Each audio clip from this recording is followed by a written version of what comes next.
¿Sabía usted que el 10% de todo lo que consumimos va directamente a los energéticos? Uno de ellos es el gas natural. Por ello, invitamos a Tania Ortiz Mena, quien es presidenta de la Asociación Mexicana de Gas Natural, quien nos va a platicar cómo este energético contribuye en dos cosas: el desarrollo económico y en nuestra billetera. Hoy en Azteca Opinión.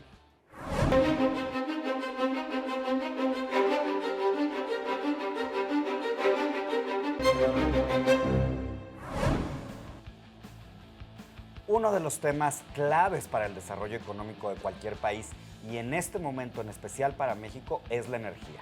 Y entre ellos está el gas natural, que genera polos de desarrollo muy importantes para nuestro país. Además, en estos tiempos de contaminación y contingencias, el gas natural vehicular es fundamental para disminuir ciertas emisiones que nos hacen daños a la salud. Hoy en la billetera, Tania Ortiz Mena, quien es presidenta de la Asociación Mexicana de Gas Natural. Cuéntanos cómo el gas natural es un elemento para generar desarrollo en el país. El gas natural es fundamental para el desarrollo del país, porque el gas natural es un combustible eficiente, barato y limpio. ¿Qué quiere decir eficiente? Eficiente quiere decir que puedes generar electricidad o puedes utilizarlo para tus procesos a un costo menor que otros combustibles fósiles. Oye, Tania, a ver, nada más para la audiencia y también para mí, porque dicen, a ver, échale al gas. Sí. ¿Qué es gas licuado de butano y de qué se diferencia del gas natural? Digo, a mí todavía no me queda muy claro. El gas natural es el gas que se extrae de los yacimientos, se puede extraer junto con el petróleo crudo o puede haber yacimientos de gas seco, es decir, que no está asociado al petróleo crudo. Y el gas simplemente cuando sale del yacimiento pasa un proceso muy sencillo de filtración y se puede consumir directamente. Es completamente distinto al gas LP, que conocemos como el gas que muchas veces se usa en los hogares. El gas natural tiene varios usos. El principal uso es para generación eléctrica y para en muchos procesos. Pero también en los hogares, ¿no? En los hogares. Aunque en México estamos muy rezagados en eso. Así es. En Norteamérica y en Europa el gas natural tiene una penetración muy elevada, entre el 60 y el 80%. Yo siempre pregunto, ¿quién ha visto un camión de gas LP en Estados Unidos o en Europa? ¿no? El gas llega a las casas a través de tuberías subterráneas. Y el gas LP, como decía Mauricio, ¿cómo es? ¿Cómo es? Ándale. El gas LP es resultado de un proceso de refinación, es una combinación de pentanos y butanos que se transforma en forma líquida y se tiene que almacenar dentro de los hogares, a diferencia del gas natural. El gas natural llega a tu casa por tuberías subterráneas, como llega el agua y como llega la luz. El reto del gas natural es el desarrollo de la infraestructura, pero una vez que instalas la infraestructura, son redes que van a estar ahí 50 y 100 años. Son como las redes de agua de una ciudad. A nadie se le ocurriría llevar el agua en pipa, de casa en casa, ¿no? Pudiendo llevarla por tubería. Pero hay un tema que es clave, que es el tema de la seguridad y las tuberías relacionadas con digamos, esto que decíamos. ¿Qué pasa con el gas natural? Porque, digamos, es natural que la gente tenga miedo. El gas natural es un combustible muy seguro, porque es un gas muy ligero. Entonces, en el momento que se perfora una tubería, el gas se va a la atmósfera, es decir, no explota, no se prende, se va a la atmósfera. Entonces es un combustible muy seguro y por eso en las principales ciudades, Nueva York, Washington, París, Londres, todas las calles hay tuberías de gas natural, insisto. Claro. Es un combustible eficiente, es un combustible no es el que va a tronar, no es una bomba de tiempo. En México se está construyendo la infraestructura, hay empresas muy importantes asociadas nacionales, internacionales, norteamericanas, españolas, canadienses, que están perforando un gran ducto. Se conoce, primero es el sistema de ductos del noreste y luego el sistema de ductos del este con los Ramones. Cuéntanos un poquito de eso. ¿Por qué es importante la construcción de esos grandes ductos para que pueda desarrollarse también las redes domésticas? México está haciendo una apuesta muy interesante. México es deficitario en gas natural en cuanto a su producción.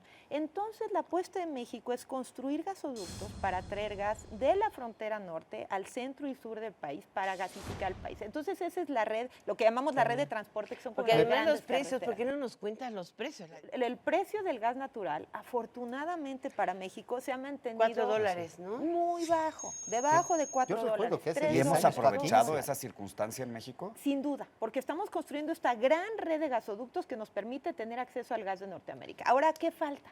Falta construir las redes de distribución, que son las redes dentro de las ciudades. Hay empresas que ya han hecho esfuerzos bien importantes para empezar a desarrollar estas redes de distribución en algunas zonas de la Ciudad de México, en algunas zonas de Querétaro, Puebla, Pero a ver, Saltillo, también es un Monterrey. tema cultural, es decir, en México estamos acostumbrados al gas LP y nos cuesta mucho trabajo migrar hacia otras fuentes de energía, en especial sobre el tema de gas. ¿Qué están haciendo ustedes como asociación justamente para ayudarnos a dar este salto? Sí.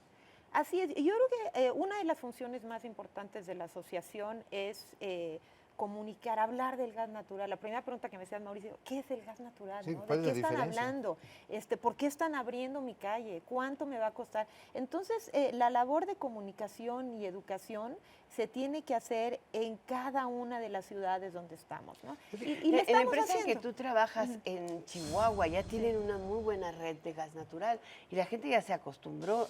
Además pagan menos energía eléctrica porque todos sus sistemas de aire acondicionado y de calefacción están nutridos con gas natural, ¿no? Así es, en el norte del país el gas tiene una penetración y una aceptación muy buena. En Monterrey, por ejemplo, la red de gas natural tiene más de 50 años, ¿no? En Chihuahua, bueno, llevamos más de 20 años operando. Cuéntanos cómo ha sido todo este proceso de construir el famoso gasoducto de los Ramones, ¿no? Y ahora de pronto El están Tuxpan, Texas, construyendo que va a ser un el más gasoducto largo. marino, están construyendo otra red que va hasta el Bajío, ya están planteando la forma de conectar con gas natural las famosas zonas económicas especiales. La Secretaría de Energía, esta administración hizo un esfuerzo muy importante, no solo establecer una política pública que promueve el desarrollo de los gasoductos y que establece un régimen regulatorio apropiado, sino que publicó un plan quinquenal de gasoductos. Puso un mapa del país y dibujó cuáles son los ductos que queríamos tener en el país y llevó a cabo una serie de pasos, incluidas licitaciones que en un primer momento ha estado llevando a cabo la Comisión Federal de Electricidad. Más adelante las va a llevar a cabo el Cenagas, que es ahora el encargado Es el Centro Nacional de Gas, el Centro ¿no? Nacional de Gas, el encargado de administrar todo lo que eran antes los gasoductos de Pemex. Entonces se ha llevado a cabo un plan muy detallado para desarrollar esta red de gasoductos. Obviamente desarrollarlo es muy complejo, hay muchas empresas que lo están haciendo y complejidad, imagínense construir un gasoducto de 500 o 1000 kilómetros, No, hombre, imagínate ahora- derechos de vía. Uy. Imagínate temas ambientales, imagínate cuántos municipios cruzas, No puedo creer. comunidades, es decir, No, hombre, es y bien en México, complejo. y en México donde no se aplica la ley Es del bien complejo. machete, se aplica la ley del Y guacal. sin Ahorita embargo, me los ponen enfrente y no gasoductos se están pases. se están construyendo en tiempo, se están construyendo en presupuesto. Ahora, es una inversión amplísima. ¿Qué significa esto para el país? O sea, ¿en qué se traduce? Se traduce el programa, de acuerdo a la Secretaría de Energía, todo este programa de nuevos gasoductos, que son gasoductos que se van a construir entre el 2012 y en el 2019, son más de 12,000 millones de dólares. Wow. Es 12,000. 12,000 millones de dólares. Ahora, ¿cómo lo debemos de entender? Lo debemos de entender como ahorros, porque esos gasoductos permiten que principalmente Comisión Federal de Electricidad consuma gas en vez de combustorio. Por eso te ¿Tiene un baja la impacto luz. ambiental? Tiene un impacto ambiental y también tiene un impacto en En precio. precio. Todas las licitaciones de CFE requieren que el 50% de la tubería para estos proyectos sea fabricada en México. Petróleos Mexicanos tiene una red de gasoductos que, como dices, administrará, ya está empezando a administrar el Cenagas. Así es. Pero esos ductos son viejos, no tienen la capacidad ni la presión que tienen los nuevos que se están construyendo y pues no, ¿hasta dónde pueden ser utilizados por terceros? Tanto la red que ahora ya administra el 100% el Cenagas, como la red de ductos privados, tienen la obligación de acceso abierto. Y aquí vienen las temporadas abiertas. Las temporadas abiertas es un procedimiento en el cual tú sales al mercado y dices, ¿quién quiere capacidad de transporte en mi tubo? Y todo mundo se puede apuntar y tú pones criterios, requisitos de crédito, pedidos de contratos, etcétera, y todos los que se apunten se van a poder subir a tu tubo. Esa es la temporada abierta. Entonces, tú vas a diseñar tu sistema en función de la demanda actual o la demanda esperada. Y tú ves en México, ya para concluir, la posibilidad de que nosotros sí podamos explotar los yacimientos de gas seco y de gas natural en el país, ¿no? Y eventualmente el gas shale o lutita en el norte del país. ya con el sector privado participando activamente, porque hoy por hoy ese gas se reinyecta a los pozos, o sea, se inyecta para darle presión. O se va a la atmósfera, que es peor, y contribuimos mucho recuerda cuando que se la extrae de ley los le está pozos. prohibiendo a petróleos mexicanos a partir de este año a finales A ver, que no puede una quemar cosa es más. prohíbe la ley, y otra cosa es lo que pasa en realidad. Bueno, Son dos cosas. No, pero vamos, sin duda vamos a producir más gas natural en México. Es decir, ya vimos la primera ronda de licitaciones de exploración y producción que han sido pozos de petróleo, no de gas, pero el mismo proceso se va a seguir para los yacimientos de gas. Ahora, dado que los precios de gas son tan bajos, los márgenes para producir gas son bien pequeñitos, pero en Estados Unidos, donde hay un mercado muy competido, se está produciendo gas natural. Tania. Tenemos reservas importantes de gas seco, tenemos reservas importantes de gas asociado, o sea, puede ser que alguna de las compañías que ya ganaron una licitación y van a ir a buscar crudo, se van a encontrar gas, ¿no? Entonces, el proceso ya está en marcha. Y el gas de lutitas puede ser, pero yo te diría, esa es la última frontera, ¿no? ¿Por qué no explotamos primero el gas convencional?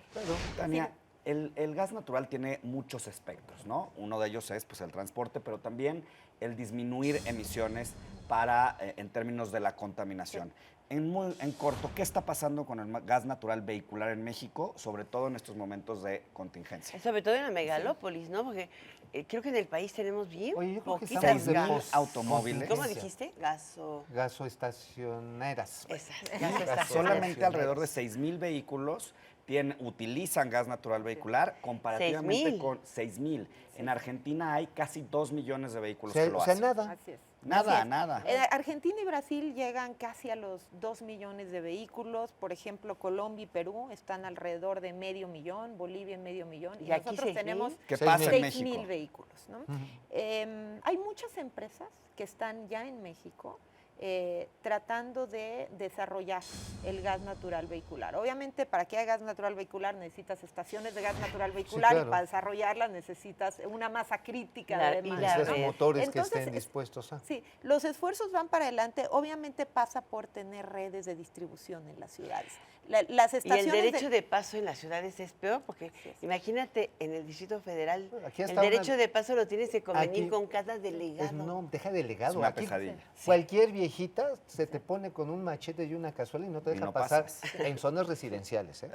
Ay, Dios. De veras. En las lomas, pregunta a los vecinos de las lomas. Sí, los bravos es un gran reto como muchos otros que tiene el gas natural, ¿no? Pero en esta ciudad yo creo que es indispensable que empecemos a hablar de gas natural vehicular. En serio, me dio Necesariamente. mucho gusto, he escuchado al secretario Paquiano, ¿no? Empezar a hacer referencia al gas natural vehicular.